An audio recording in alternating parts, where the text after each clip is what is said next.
না, ওদের ওদের বিষয়টা আমি শুনেছি। আমি বিধায়ক ছিলাম 10 বছর, আমি জানি।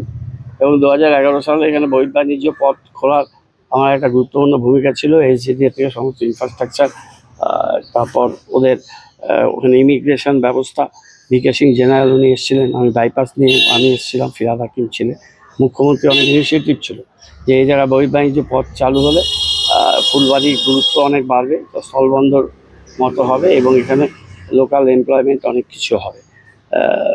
এখন যেটা হয়েছে, প্রথম দিকে আমাদের ইন্ডিয়ার গাড়িগুলো যেত, পরবর্তীকালে ভুটান 18-19 সাল থেকে চলতে শুরু করে ভুটানের গাড়ি।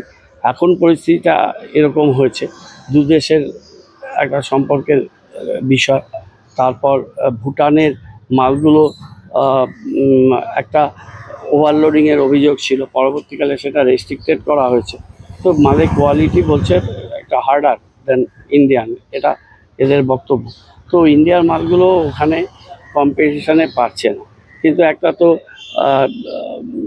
মেকানিজম করতে হবে। সুবিধা করেছে আমাদের অ্যাডমিনিস্ট্রেশনের সঙ্গে কথা বলে, ট্যাক্স ওরা দিচ্ছে, কিন্তু ওদের পাথরগুলোর মধ্যে ভুটান গভর্নমেন্টের কোনো ট্যাক্স নেই, ওদের ওখানে সব ট্যাক্স ফ্রি সিস্টেম চলে। তো ওদের গাড়ি 200 গাড়ির ডিমান্ড, 200 গাড়ি ভুটানে চলে গেলে ইন্ডিয়ার মালগুলো পড়ে থাকছে এবং সেই মাল বিক্রি হচ্ছে না। এবং এতগুলো ট্রান্সপোর্টার তারা গাড়ি কিনেছে, তাদের এমপ্লয়মেন্ট আছে, তাদের ঘর সংসার আছে। তো আমি ডিএম ম্যাডামকে বলেছি, জেলা সভানেত্রীর সাথেও কথা হলো, পুলিশ প্রশাসনের সাথেও কথা হলো, এদেরকেও ডেকে কথা বললাম। এদের বললাম যে কাল পরশুর মধ্যে ডিএম ম্যাডাম একটা ডেট দিলে সেখানে কথা বলুক। আমি পরিবহন সচিব সৌমিত্র মোহনের সাথেও কথা বলছি যে সব জায়গাতেই বলবো যে ভুটানে গাড়ি যাচ্ছে যাক, কিন্তু equal number of vehicles flying from Phulbari to Bangladesh, সেটা আমাদের রাজ্যের এটাকে একটা প্রায়োরিটি জোনে রাখতে হবে। আমাদের এখান দিয়ে মাল যাবে, নিশ্চয়ই বাণিজ্য পথ রোড সেটা চুক্তি আছে, বিআইবিএন, ইন্ডিয়া, নেপাল, ভুটান, বাংলাদেশ যে চুক্তি আছে সেটা আমি জানি। এশিয়ান হাইওয়ে করার সময় এই রোডটা সিএম ম্যাডাম আমাকে দিয়ে উদ্বোধন করেছিলেন। তো তার কানেক্টিভিটি এই জায়গাগুলো তো সেটা জানি, কিন্তু আমাদের এখানে বাংলার, আমাদের দেশের এই ছেলেরা, তো বাংলার এই ছেলেদের ইন্টারেস্টও অ্যাটলিস্ট 50% প্রোটেক্ট করুক, ভুটানের গাড়ি 50%, বাংলাদেশে আমাদের গাড়ি 50% যাক, এটা আমি ওদেরকে বলেছি। সেটা প্রশাসনিক লেভেলে বিভিন্ন ট্রিটবিট ব্যাপারগুলো নিয়ে আলোচনা করুন। চ্যাংরাবাধায় কিন্তু অন্য, ওখানে ভুটানের গাড়িগুলো ডাম করে সীমান্তে, ওখান থেকে ইন্ডিয়ার গাড়িতে, চ্যাংরাবাধার গাড়িগুলোতে ওই মাল তুলে নিয়ে ওখানে চলে যায়, কিন্তু এখানে সেটা হচ্ছে না। সেটা না হতে এতগুলো মানুষ বেকার হয়ে যাবে। আমি ওদের রিকোয়েস্ট করছি যে তোমরা 3 দিন 4 দিন কোনো গাড়িগুলোকে আটকিও না, আইন হাতে নিও না, তোমরা তোমাদের অবস্থান চলছে চলুক, কিন্তু গাড়িগুলোকে তোমরা যেতে দাও। ডিএম ম্যাডামকে বলেছেন চেষ্টা করবো কাল পরশুর মধ্যে উনি একটা মিটিং করুন।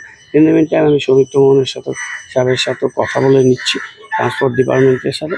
তারপর ওরা গভর্নমেন্ট লেভেলে আলাপ আলোচনা করে যদি একটা সহমতের ভিত্তিতে একটা সবারই সুবিধা হয় এরকম একটা ব্যবস্থা করতে পারে, তাহলে খুব ভালো। প্রথম একটা বিষয়, এই ভারতের এই শুল্কপথ ব্যবহার নিয়ে কিন্তু ভারত সরকার একাধিকবার নির্দেশিকা নানান রকম নিয়ম জারি করেছে। তো তারপর থেকে কি এই সমস্যাটা, সেটা আমি আরেকটু গভীরে যেতে হবে, না গিয়ে আমি বলতে পারছি না।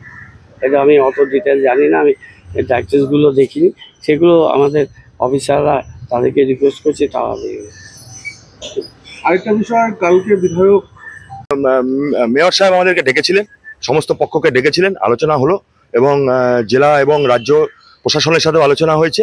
আলোচনা হয়ে এটা তৈরি হয়েছে যে আন্দোলনের মতো চলবে এবং অনশন মঞ্চ চলবে এবং পাশাপাশি আলোচনাও চলবে। আর এই মুহূর্তে আমরা কোনো যারা আমাদের ট্রাক মালিকরা আছে এবং ট্রাকের ড্রাইভার যারা আছে, খালাসি যারা আছে, তারা কোনো রকম কোনো গাড়ি আটকাবে না।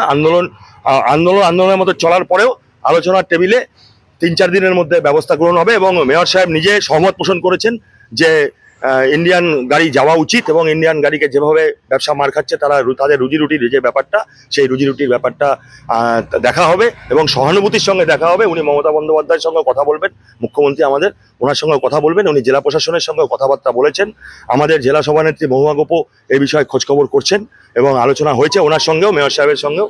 উনি ডিটেলস আমাদেরকে বললেন এবং সবিস্তারে আলোচনা হয়েছে। আমরা কয়েকদিনের জন্য যারা আমাদের ট্রাকের যারা আছে আমরা কয়েকদিনের জন্য অনুরোধ করলাম যে কয়েকদিনের জন্য আপনারা এটা সরিয়ে নিন, অবরোধটা সরিয়ে নিন, অনশন মঞ্চটা অনশন মঞ্চের মতো চলুক আপনাদের দাবি নিয়ে। তার মানে ভুটানের গাড়ি চলবে? ভুটানের গাড়ি আপাতত চলবে যতক্ষণ আলোচনা না হবে। এবং আলোচনায় একটা সূত্র মালিক পক্ষ থেকে উঠে এসেছে যে চ্যাংরাবান্ধায় যেভাবে চলছে চ্যাংরাবান্ধার সূত্র ধরেই যাতে চলে, সেটা আমরা মেয়র সাহেবকে অনুরোধ করেছি। কিন্তু বারবার এরকম আন্দোলনের পথে কেন নামতে হচ্ছে? এই ঘটনা তো নামতে হচ্ছে এই কারণেই নামতে হচ্ছে যে ভুটান গাড়িকে প্রাধান্য দেওয়া হচ্ছে বাংলাদেশ থেকে এবং আমাদের গাড়ির কোনো ডিমান্ড আস্তে আস্তে চলে যাচ্ছে। বাংলাদেশের কোনো কূটনৈতিক চাল হতে পারে, এটা আমরা তো এতটা বড় জায়গায় আমরা নেই, আমরা খুব ছোট ব্যবসায়ী এবং ছোট সংগঠনের আমরা দেখভাল করি। আমরা শুধু এটুকু জানি যে লোকাল যারা ওখানে প্রায় 30-35 হাজার মানুষ যারা এর সঙ্গে যুক্ত আছে তাদের রুজি রুটিতে আঘাত আসছে, বিশেষ করে শ্রমিকদের যারা ওখানে ট্রাক চালায়, যারা লোডিং আনলোডিং করে তাদের উপর আঘাত আসছে। তাদের উপর আঘাত আসলে তো আমাদেরকে পাশে গিয়ে দাঁড়াতেই হবে। বাংলাদেশ থেকেই ভুটানের গাড়ি নেবে বলে জানানো হচ্ছে। বাংলাদেশ থেকে যদি ডিমান্ড যদি ফুলফিল হয়ে যায়, আমরা যেটা বলেছি সেটা হচ্ছে যে আমাদের গাড়িও নেওয়া হোক, ভুটানের গাড়িও নেওয়া হোক। আমরা ভুটান গাড়ির বিরোধী না, আমরা বলছি সূত্রটা চ্যাংরাবান্ধা বর্ডারের সূত্রটা মানা হোক। যদি চ্যাংরাবান্ধা ইন্টারন্যাশনাল বর্ডারে যে সূত্র ধরে চলছে সেই সূত্র ধরে ফুলবাড়ি বর্ডারেও চলা হোক, এটাই আমরা বলছি। দাদা একবার নাম পরিচয় দাও। সুকান্ত কর, ব্লক সভাপতি, INTTUC ডাবগ্রাম ফুলবাড়ি ব্লক।